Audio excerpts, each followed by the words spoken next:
The views and opinions expressed on any program are those of the producers and/or the persons appearing on the program and do not necessarily reflect the views and opinions of FRC Media, Bristol Community College, or the City of Fall River.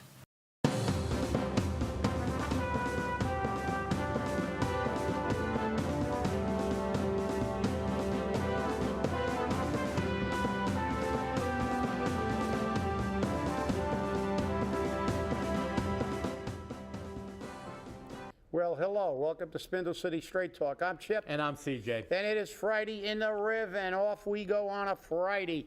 Everything is a-poppin'. I got sent this. This is a little snapshot of a Facebook post from Christopher Peckham, a man who actually does know a little bit about the opera money, because we saw the gigantic horror show with the opera money not being, kind of being done behind closed doors by our illustrious mayor, which, what a surprise that is. And this is what it says. Well, this sucks, huh, Paul? Maybe we should have used half the opera money for water infrastructure improvements and given it to Mr. Furlan as I suggested. But who am I, right? Thought you would have addressed this issue when a school bus sank on a roadway in front of your house. Guess not. Also, this is once again blocks from your resident. Are you seeing this issue, or do you not want to because the money is allocated elsewhere? Good question, but we know he doesn't see anything anyway. He has one focus. It's doing what he's told, giving his friends jobs, and making sure his rich people get richer. And everything is like now now it's election time. It's bring out the clowns. We're going to pretend that we notice things. Actually, just remind you segue. I almost forgot it, but now it's talking about like we ignored the ATVs for 3 years. Right. And now, all of a sudden, they actually mention it once. But there's still no definitive plan for anything, whether it's affordable housing, no definitive plan. But now we have a new problem, CJ. I experienced it last night. We don't have ATVs coming down the wrong way doing wheelies. Our impressionable youth have been influenced again by allowing crime to run rampant. Right. I had a bunch of kids, they look like middle school kids, coming down Eastern Avenue the wrong way into traffic, popping wheelies and driving between the cars. So if one of them falls down under the wheel of some old lady and gets run down, it's like, oh, what happened here? There's no, it's absolute chaos out there on the streets now. Right. Now we got, 12-year-olds and 13-year-olds on bicycles. There was a kid coming right at me, and I'm going, okay, if he keeps coming, he's going to drive right into the front of my car. But then he veered off at the end.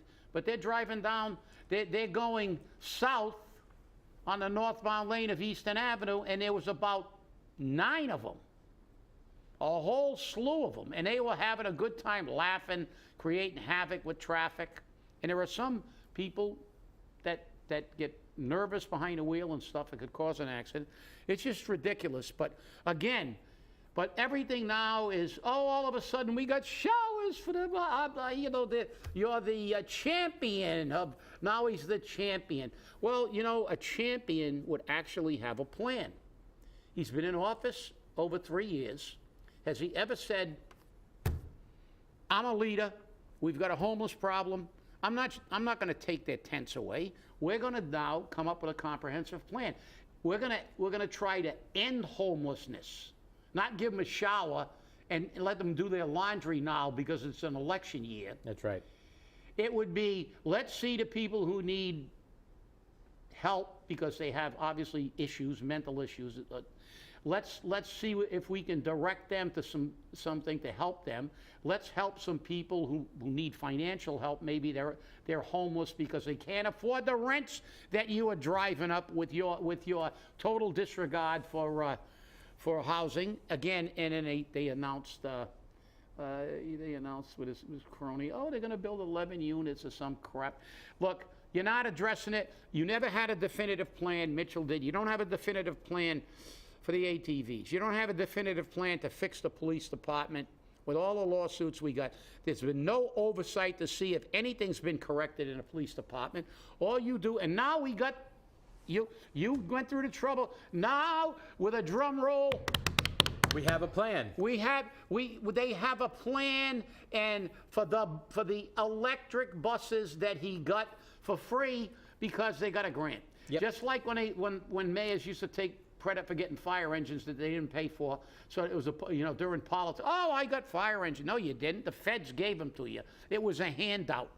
But let's examine this plan and tell the people that this is the first plan he's ever come out with, supposedly, and it's a great indication of how little he cares about Fall River, because it doesn't benefit anybody in Fall River. Well, that could be an argument that could Why? be had. Because they're going to be in an electric bus? No, because according to this report, and let me get into it first. Okay, get into it. Okay, I please. sent a question So I to the can mayor. rip it apart. I Go ahead. sent the question to the mayor's office, several questions, about the electric buses. I said, recently the mayor of Fall River announced that the city has received a grant for 10 electric buses and the charging stations. 1, what is your plan for these buses? The city of Fall River was awarded a rebate, so it wasn't a grant, it was a rebate, through the Environmental Protection Agency to purchase 10 electric school buses for use by the Fall River Public Schools. These buses will be owned by the city and leased to longtime vendor Whaling City Transit as part of a contract to transport Fall River youth to and from school, which is expected to save the city several millions of dollars per year. The city will retain ownership of the buses at the end of the lease agreement. 2, as Fall River does not have any bus operations that are not contracted out, will the city stop providing its own bus service? The city will not be providing its own bus service. The city will be leasing the buses to Whaling City Transit as part of a contract to transport Fall River Public School students to and from school. Will the buses be given, leased, or sold to the current vendors? The buses will be leased to the current vendor as part of the service contract, which is expected to save the city, now listen to this, thousands of dollars per Not year. millions. Not millions, thousands. So we got some, All right, so let's... and finally, will the buses be given to SRTA? These buses will not be given to, leased, sold, or operated by SRTA. Okay, well, let's go back down by this, because I'm going to give you my perspective, and this pile of political manure that we got, we're saving thousands of dollars. I believe thousands, not millions. Yeah, they said they believe, but listen, were these kids being transported by bus before? Yes. Okay, so it's not improving anything. It's No. just changing the mode and of transportation from a gas bus or a diesel bus to a electric bus. Okay, and who did the contract? The contract went to a longtime vendor, Whaling City. Yes.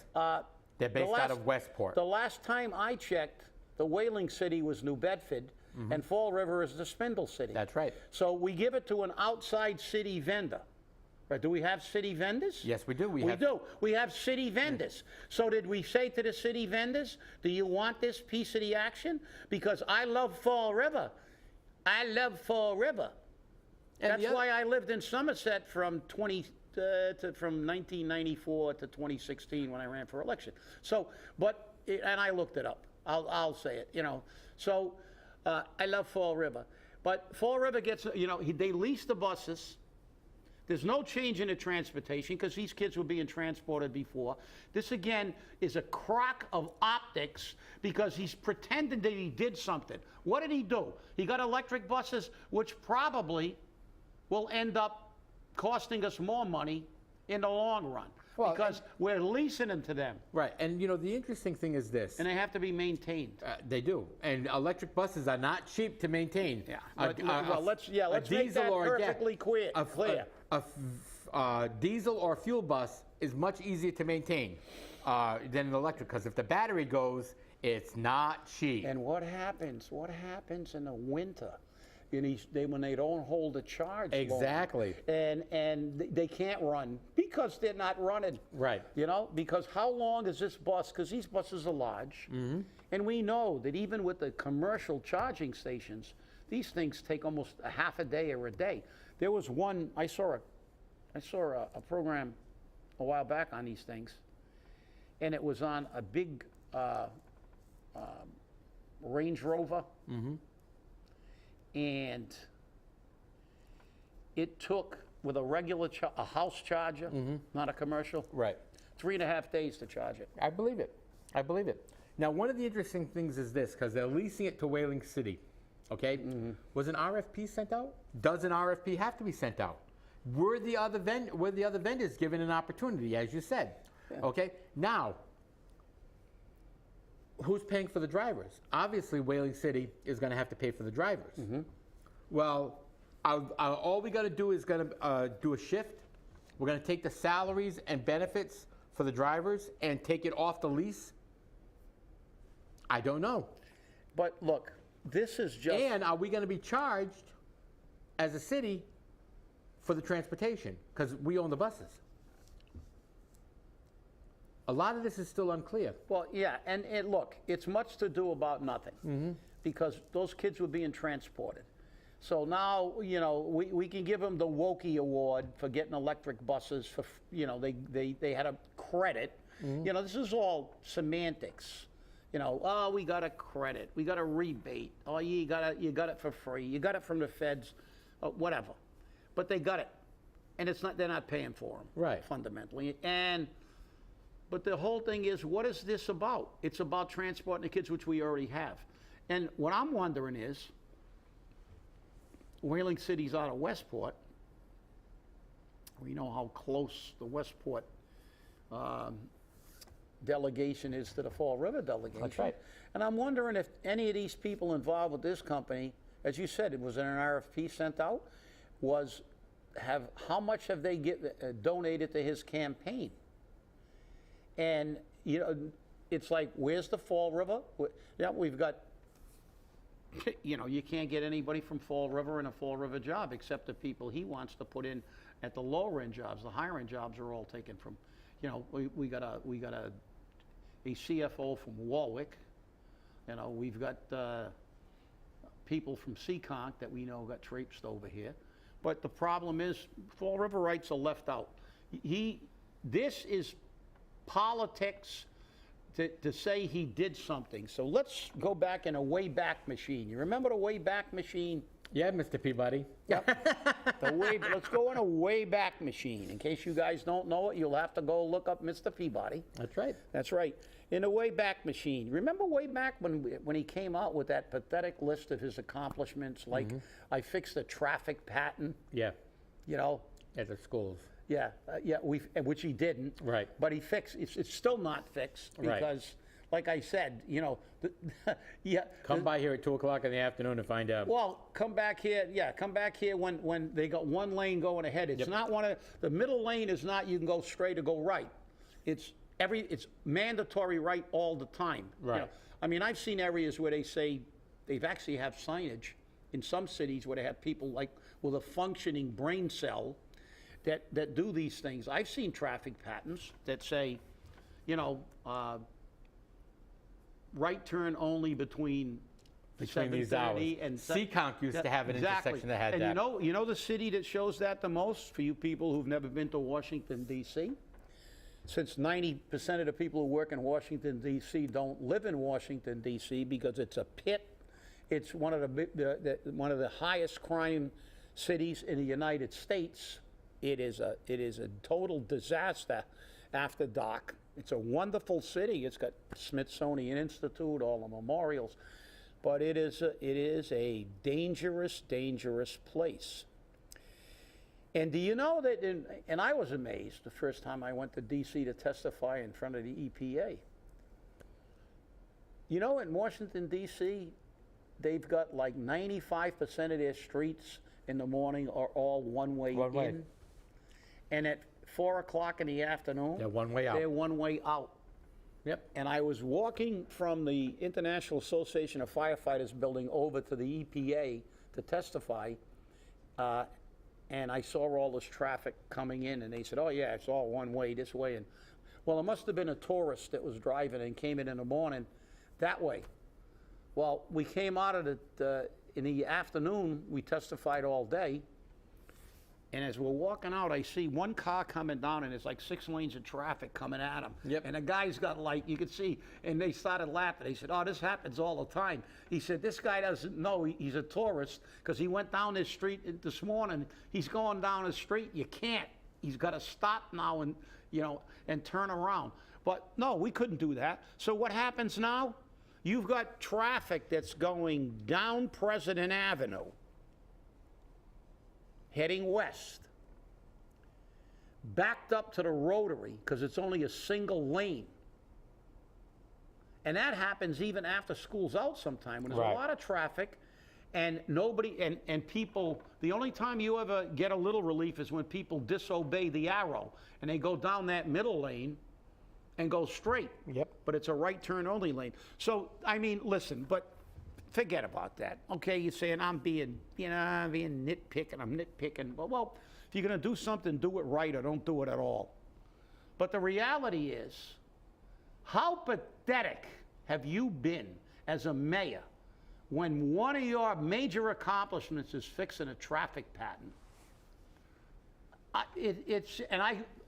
We have to pull that list again. It's somewhere in that brief. Somewhere we've got that list of his accomplishments, but they are dubious. Now we can add this: getting electric buses to replace the other buses.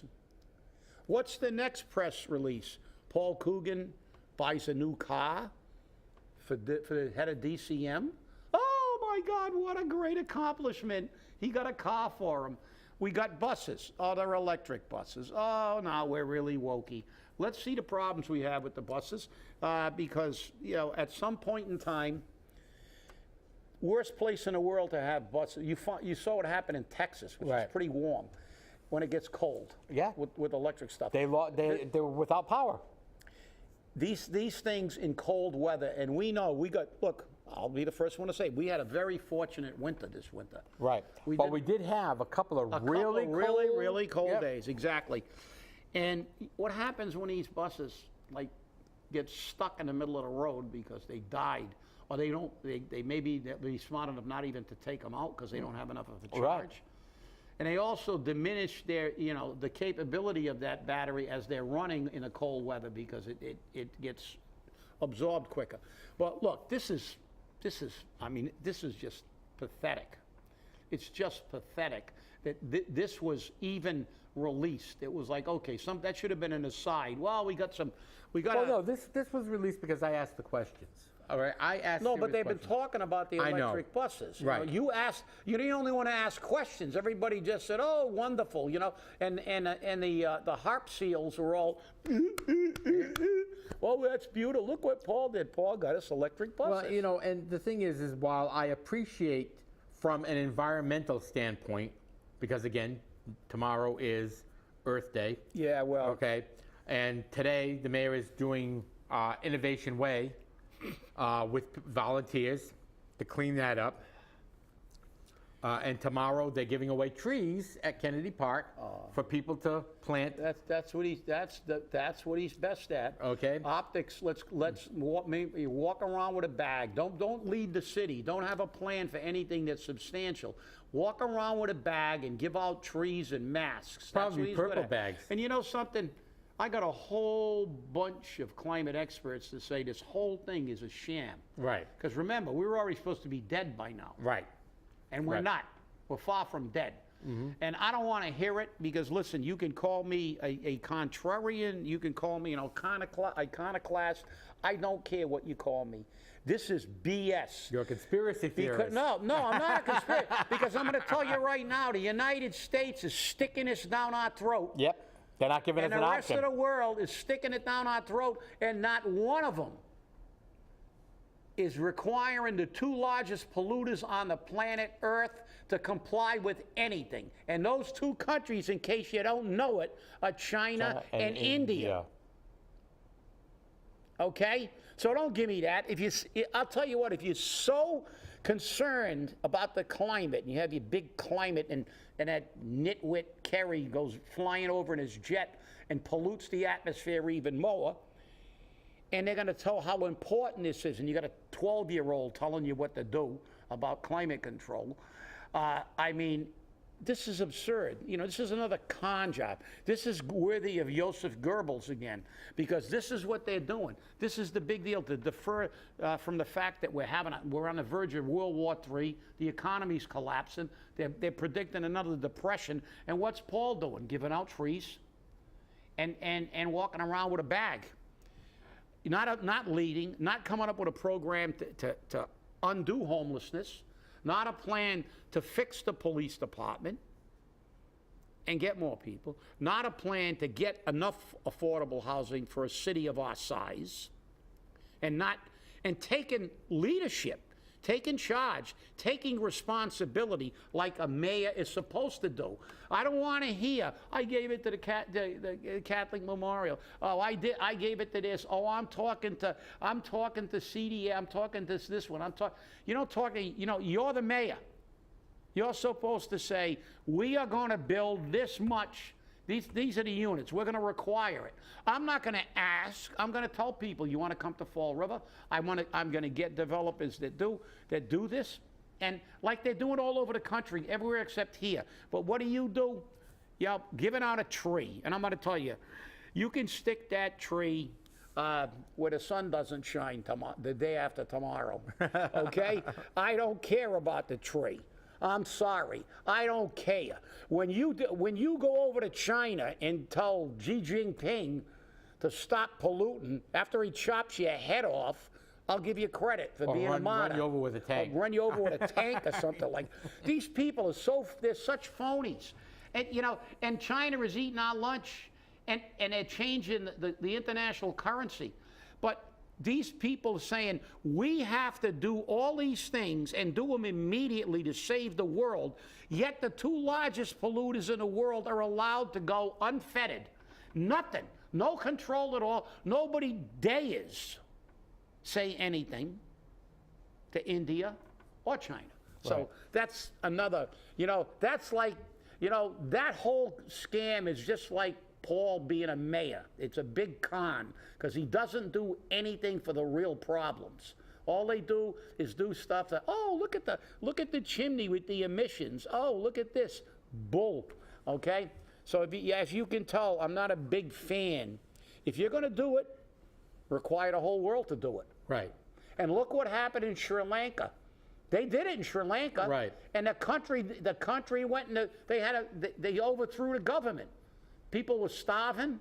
They couldn't do anything. They couldn't get food. They couldn't get heat. They couldn't do everything. The entire country. But you see, the American media suppresses all this stuff, just like what's happening in the Ukraine. Now all of a sudden, a revelation: we've got nukes and chemical plants in Ukraine in a war zone, and we've got actual nuclear stuff in Ukraine. And now they finding out we got boots on the ground. Well, I kind of knew they had boots on the ground because I know the people they send in those places when they're not supposed to be there. And guess what? They never were there.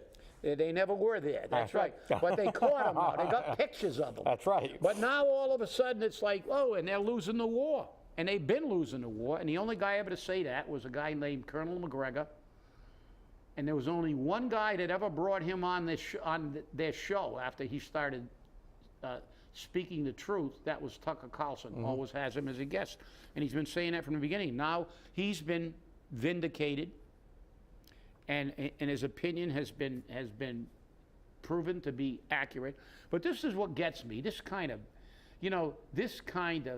just inane BS. Whatever happened, we all forget things. Whatever happened to the buck stops here? I don't want to hear the buck stops at the Catholic Memorial Home, the buck stops at Star, the buck stops at the buck stops at the portable toilets and showers. I'm going to give them now after 3 years. No.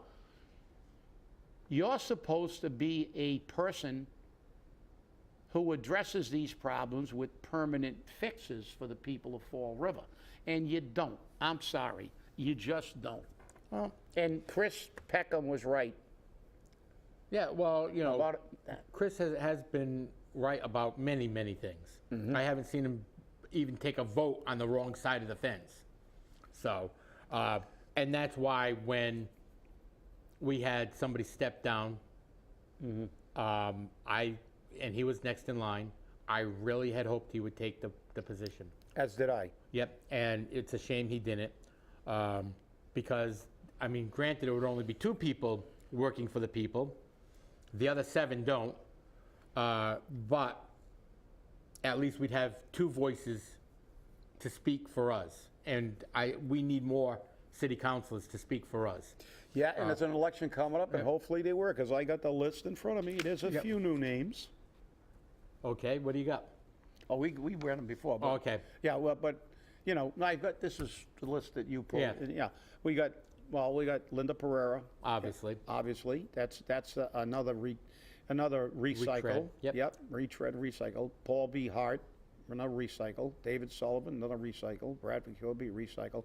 Bob Pearson, okay. He's a new guy. Yeah. And Bob is actually was on the water board. Yeah. And from what I remember about Bob and his positions, he's always been a guy who's been on the side of the citizens.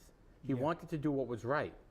And we spoke about it, and he says, you would not believe, he told me once, you would not believe the things that go on.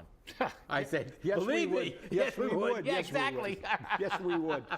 Yeah, and like I said, but look, my philosophy with a guy like this is I'm going to listen to him. If he says he's going to work for the people, I'm going to give him a shot. Because Yeah. obviously some of these other people have proven they don't really care. Right. And again, North End people. Jordan James Sylvia, we all know Jordan James Sylvia. I think we haven't, it hasn't been determined which office he's going to run for yet. Exactly.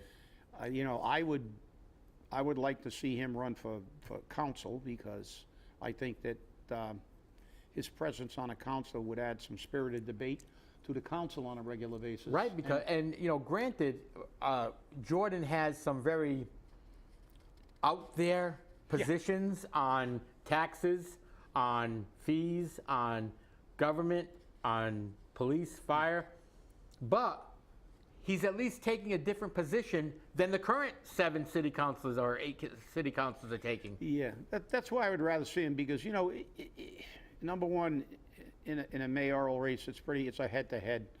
And a lot of people, I think, that wouldn't vote for him for mayor would vote for him for council, So because, do I think that's because true. of that fact, because of the fact that he brings up a lot of points. Maybe Right. they're a little outside, but that's what the whole thing is, a thesis and antithesis and a synthesis. Right. But he brings up some ideas, and he's not afraid to debate. So, I mean, I would, you know, Gabriel Boomer Amaral, he's a new guy. Gloria Sadler, she's new, and she's involved in a Flint Neighborhood Association, I believe. She was. She was? And she's also, I believe, on the trustees of Bristol Community College. Or she was, and maybe she's not any longer. Okay, But originally she's not from Fall River. I believe she's from Boston, Roxbury, something like that. okay, yeah. And Joseph Salvador, who I don't know him at all. I got to do some research. We got to do some research when the campaign comes, if they get their papers and get the Right. signatures. Ricky Tith, he's a regular runner, but he's never. And He's like a Ron Cabral. Yeah, and Matthew Springer. Is he related to David? No, I don't think so. Okay. But I will tell you this. I mean, Matthew Springer has run before. Yeah. I I was just wondering if he's related to David, because. No. No. Okay. But I don't believe so anyhow, because I've known David for a long time. Just like you've known him for a long time. Yeah, very long time. David was a city councilor, and Yeah. and many things out there. So, But, you know, the thing is that, look, we've got to give these people something, because, you know, we got to stop giving out trees and give people some money back in their pocket. exactly. Well, I want to thank you all for watching, and remember, stay safe, stay angry, and hold your politicians accountable. We'll see you on Monday. Have a great weekend.